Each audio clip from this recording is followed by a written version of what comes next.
नमस्कार भक्तों, स्वागत है आप सभी का इस कथा में जहां हम जानेंगे प्रबोधिनी एकादशी की महिमा और कथा।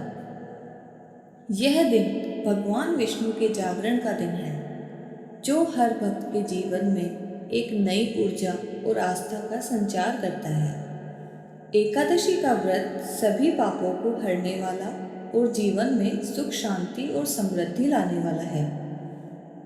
आइए इस पावन कथा का श्रवण करते हैं और भगवान विष्णु की कृपा प्राप्त करते हैं। प्राचीन काल में धर्मराज युधिष्ठिर ने भगवान श्री कृष्ण से कहा, हे केशव, कृपया मुझे प्रबोधिनी एकादशी की कथा और व्रत के महात्म्य को वर्णन कीजिए।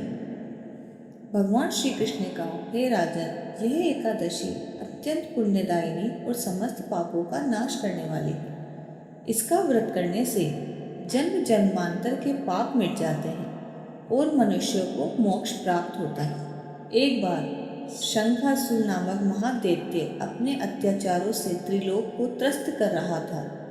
उसकी क्रूरता से देवता, मनुष्य और पृथ्वी के समस्त जीव हाहाकार कर उठे। तब सभी देवता भगवान विष्णु के पास गए और उनसे प्रार्थना की, हे प्रभु, शंखासुर के आतंक से हमें मुक्ति दिलाइए।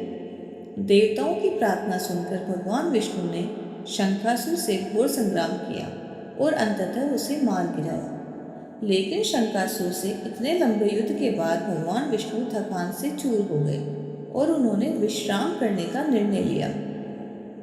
वे 4 महीनों के लिए शेषनाग पर योग निद्रा में लीन हो गए। इन 4 महीनों को चातुर्मास कहा गया, जिसमें कोई भी शुभ कार्य जैसे विवाह, गृह प्रवेश आदि नहीं किए जाते। 4 महीने बाद देवउठनी एकादशी के दिन भगवान विष्णु ने अपनी निद्रा त्यागी। देवताओं ने उनके जागरण पर मधुर संगीत, भजन और श्रद्धा से उनकी स्तुति की। इस अवसर को सभी भक्तजन बड़े हर्ष और श्रद्धा से मनाते हैं। मान्यता है कि देवउठनी एकादशी के दिन ही भगवान विष्णु जागते हैं और इस दिन से शुभ कार्य प्रारंभ होते हैं। देवउठनी एकादशी को विशेष रूप से पुण्यदायिनी भी कहा जाता है। इस दिन व्रत रखने से भगवान विष्णु की कृपा प्राप्त होती है और मनुष्य को मुक्ति के मार्ग की प्राप्ति होती है।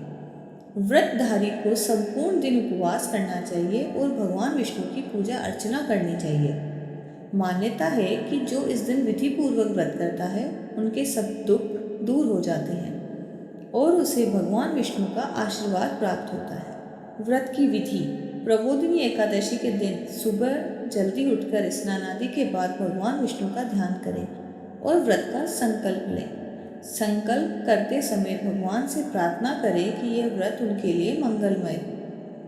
पूजन विधि: भगवान विष्णु के समक्ष चौक में सुंदर मांडना बनाएं और दीप जलाएं।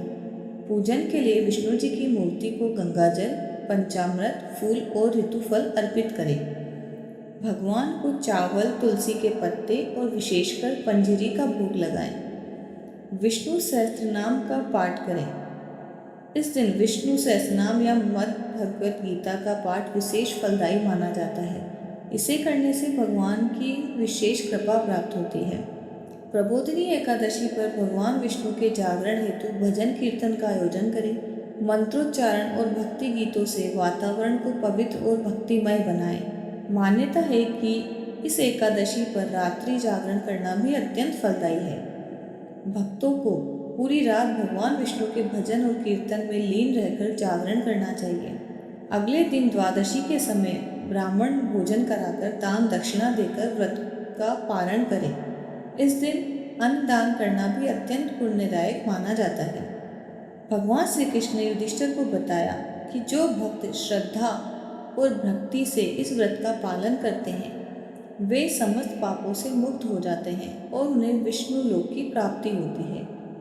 यह एकादशी संसार की माया और दुखों से छुटकारा दिलाती है और मोक्ष का मार्ग प्रशस्त करती है।